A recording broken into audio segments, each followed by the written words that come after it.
Jour 39 où j'apprends le coréen et aujourd'hui j'ai appris à dire ce que je voulais faire donc dans le futur. Donc c'est la première leçon du futur et donc on apprend à dire ce qu'on veut faire quand on veut faire quelque chose.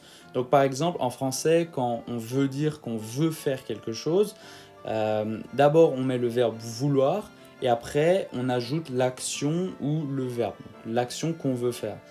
En anglais, c'est pareil, on va mettre le verbe want, qui est le verbe vouloir, et on va y ajouter le verbe, l'action qu'on veut faire.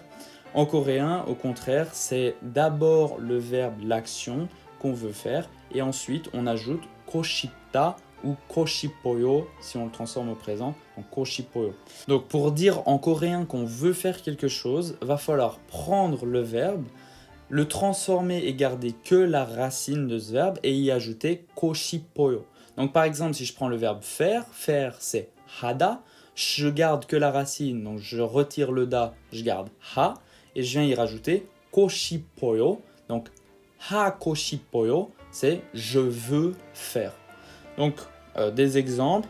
Par exemple, si je veux dire que j'ai envie d'aller voir des films, un film, je vais dire 영화를 보고 싶어요.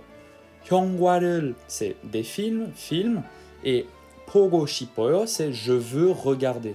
Parce qu'on a pris la racine du verbe 보다, regarder, donc la racine c'est 보, et on lui a rajouté 고 싶어요, donc 보고 싶어요, je veux regarder. Un autre exemple, c'est si je veux dire je veux voyager, je vais dire 여행을 가고 싶어요.